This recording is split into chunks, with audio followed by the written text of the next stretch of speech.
Hello everyone. आज हम learning disabilities के बारे में डिटेल में पढ़ेंगे। तो सबसे पहले लर्निंग डिसेबिलिटी जो होती है ये एक ऐसी टर्म है जो कि ग्रुप ऑफ पीपल को डिस्क्राइब करने के लिए यूज़ होती है जिनको लर्निंग में प्रॉब्लम्स आती है। लर्निंग डिसेबिलिटी ऐसे लोगों ऐसे ग्रुप ऑफ पीपल को डिस्क्राइब करने के लिए यूज़ होती है जिनको लर्निंग में कुछ ना कुछ प्रॉब्लम है। ठीक है? तो ऐसे लोग जो हैं, ऐसे बच्चे जो हैं जनरली उनको रीडिंग, राइटिंग, स्पेलिंग या मैथमेटिक्स से रिलेटेड कोई प्रॉब्लम हो सकती है। ऐसा नहीं है कि उनको हर चीज़ में प्रॉब्लम आ रही है इनमें से किसी एक एरिया में, 2 एरिया में प्रॉब्लम हो सकती है बच्चे को। Some of these people excel in many areas. क्या होता है कि बहुत सारे एरियाज़ में क्या कर रहे हैं वो, एक्सेल कर रहे हैं, अच्छा कर रहे हैं, लेकिन स्लो होते हैं एक्वायरिंग स्किल्स। कुछ जो हैं स्लो होते हैं एक्वायरिंग स्किल्स। क्या होता है कि ये लोग जो होते हैं लर्निंग डिसेबल बच्चे जो होते हैं काफ़ी एरियाज़ में एक्सेल कर जाते हैं, लेकिन 1-2 एरियाज़ में क्या होता है प्रॉब्लम आ जाती है। और कुछ लर्निंग डिसेबल बच्चे ऐसे होते हैं जिनको कोई भी स्किल जो है उसको एक्वायर करने में थोड़ा टाइम लगता है अपने ही एज ग्रुप के और बच्चों के मुताबिक। मीनिंग, लर्निंग डिसेबिलिटीज़ का मीनिंग क्या है? लर्निंग डिसेबिलिटी एक अम्ब्रेला टर्म है जो कि wide variety of learning problems के लिए यूज़ की जाती है। ठीक है? लर्निंग डिसेबिलिटी आर ये न्यूरोलॉजिकल डिसऑर्डर्स होते हैं जो कि writing, reading, reasoning, organising and focus को अफेक्ट करते हैं। तो क्या होता है इसमें बच्चा या तो उसको रीडिंग में प्रॉब्लम आती है या राइटिंग में आती है या मैथमेटिकल प्रॉब्लम्स को, कैलकुलेशंस को करने में प्रॉब्लम आती है या रीजनिंग में आ रही है या कोई भी चीज़ को ऑर्गेनाइज करने में या किसी भी चीज़ में फोकस करने में बच्चे को दिक्कत आती है, लर्निंग डिसेबल बच्चे को। Children with learning disability do not face problem with intelligence, laziness, motivation, dullness और डम्बनेस। मतलब बच्चा जो है लर्निंग डिसेबल है इसका मतलब ये नहीं कि वो इंटेलिजेंट नहीं हो सकता है।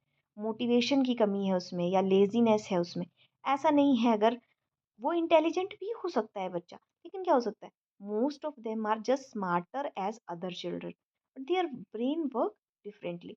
It affect how it affects how they receive and process information. ज़्यादातर बच्चे जो हैं बाकी बच्चों के ही तरह होते हैं, स्मार्ट, लेकिन क्या होता है कि किसी भी एक एरिया में उनको दिक्कत आ रही होती है। हो सकता है उनको मैथ में आ रही हो सकता है कोई चीज़ रीड करने में आ रही हो। तो इस तरीके की जो है प्रॉब्लम्स लर्निंग डिसेबल बच्चे में देखी जाती हैं। इसमें क्या होता है बच्चा जो है उसमें क्या होता है एक या एक से ज़्यादा बेसिक साइकोलॉजिकल प्रोसेस जो होता है उनके साथ जो है डिसऑर्डर उनका डिसऑर्डर हो सकता है।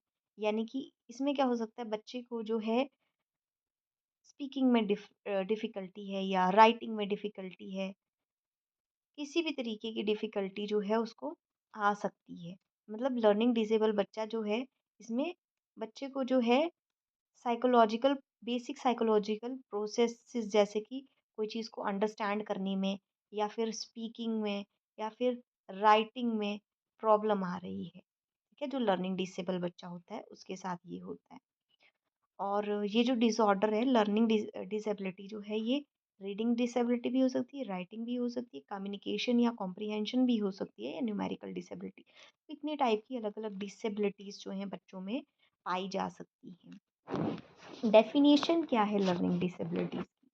हैमल बोलते हैं कि लर्निंग डिसेबल बच्चा जो है उसमें क्या होता है learning disability refers to reduced intellectual ability and difficulty in learning everyday activities.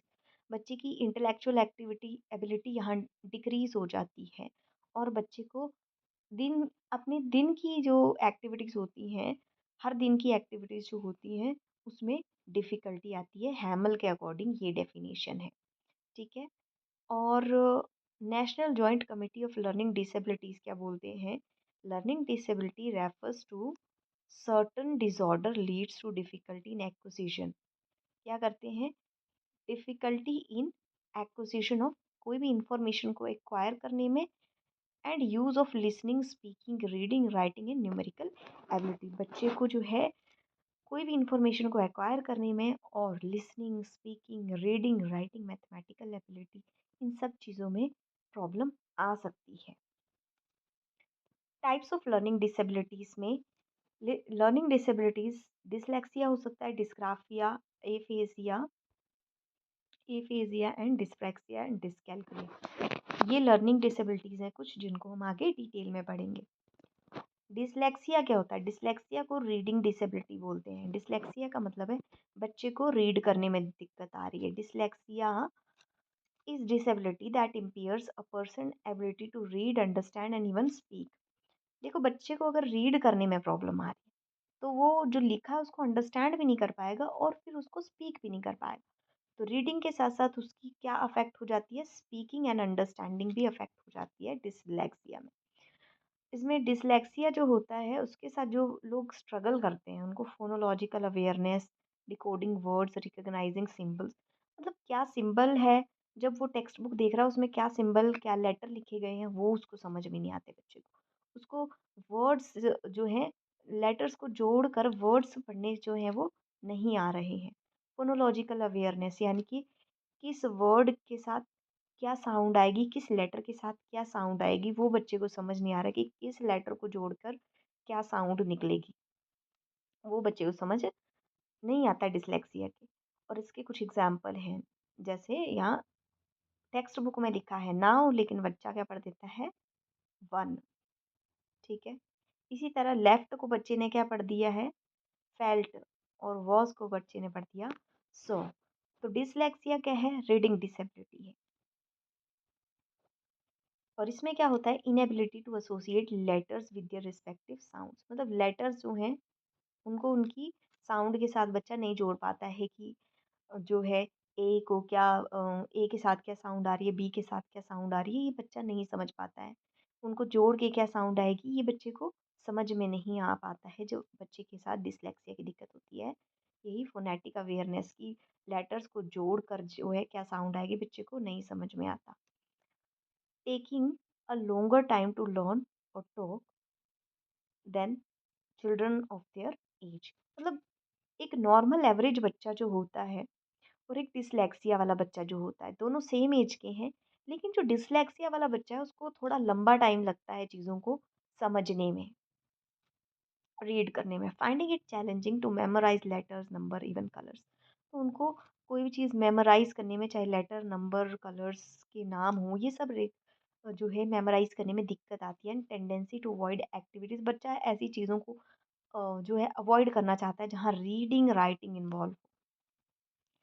Next है डिस्ग्राफिया। डिस्ग्राफिया को हम राइटिंग डिसेबिलिटी बोलते हैं।